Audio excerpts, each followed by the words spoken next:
આકાશવાણી અમદાવાદ વડોદરા પ્રસ્તુત છે વિશેષ ચૂંટણી સમાચાર. દેશમાં લોકસભા ચૂંટણીની ચાલી રહેલી મતગણતરીમાં એનડીએ 296 બેઠકો પર જ્યારે ઇન્ડિયા ગઠબંધન 228 બેઠકો પર આગળ ચાલી રહી છે, જ્યારે અપક્ષો 19 બેઠકો પર આગળ છે. છેલ્લા અહેવાલ પ્રમાણે પ્રધાનમંત્રી અને ભાજપના વરિષ્ઠ નેતા નરેન્દ્ર મોદી વારાણસી બેઠક પર મોટી સરસાઈ ધરાવી રહ્યા છે, જ્યારે કોંગ્રેસના નેતા રાહુલ ગાંધી રાયબરેલી બેઠક પર આગળ છે. ગાંધી પરિવારની અમેઠી બેઠક પર ભાજપના વર્તમાન સાંસદ સ્મૃતિ ઈરાની કોંગ્રેસના કિશોરીલાલ શર્મા સામે પાછળ ચાલી રહ્યા છે. હિમાચલ પ્રદેશમાં હમીરપુર બેઠક પરથી કેન્દ્રીય મંત્રી અનુરાગસિંહ ઠાકુર આગળ ચાલી રહ્યા છે. મધ્યપ્રદેશમાં હાલમાં કોંગ્રેસના એકમાત્ર સાંસદ નકુલનાથ પાછળ ચાલી રહ્યા છે. ચંદીગઢમાં કોંગ્રેસના નેતા મનીષ તિવારી અને હૈદરાબાદમાં અસદુદ્દીન ઓવૈસી આગળ ચાલી રહ્યા છે. દિલ્હીમાં 7 બેઠક પર ભાજપના ઉમેદવારો સરસાઈ ધરાવી રહ્યા છે. રાજ્યની લોકસભાની બેઠકોમાંથી ભાજપ 25 બેઠકો ઉપર જ્યારે કોંગ્રેસ 1 બેઠક પર આગળ છે. રાજ્યની ખાલી પડેલી 5 વિધાનસભાની બેઠકોમાંથી ભાજપ 5 બેઠકો ઉપર આગળ છે.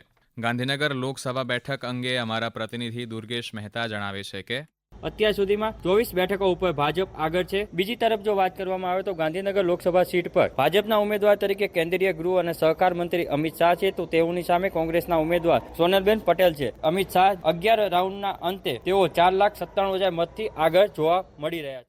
નવસારી લોકસભા બેઠક અંગે અમારા પ્રતિનિધિ અશોક પટેલ જણાવે છે કે નવસારી લોકસભા બેઠક પર ધાર્યા મુજબ જ ભારતીય જનતા પાર્ટીના સી.આર. પાટીલ વિજય કૂચ કરી રહ્યા છે. તેમને 2,72,412 મત મળ્યા છે, જ્યારે તેમના પ્રતિસ્પર્ધી કોંગ્રેસના ઉમેદવાર શ્રી નિશદ દેસાઈને 78,152 મત મળ્યા છે. મતલબ કે સી.આર. પાટીલ 1,94,260 મતથી આગળ છે. તેઓ નવસારી બેઠક અસ્તિત્વમાં આવી ત્યારથી જીતતા રહ્યા છે.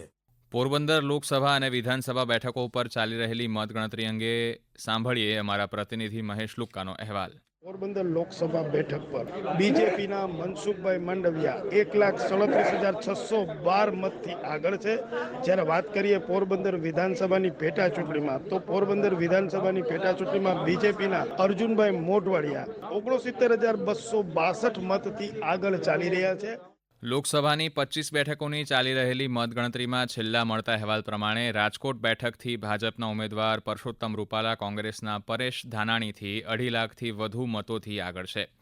પોરબંદર બેઠકથી ભાજપના ઉમેદવાર ડોક્ટર મનસુખ માંડવિયા કોંગ્રેસના લલિત વસોયાથી 2,38,000થી વધુ મતોથી આગળ છે.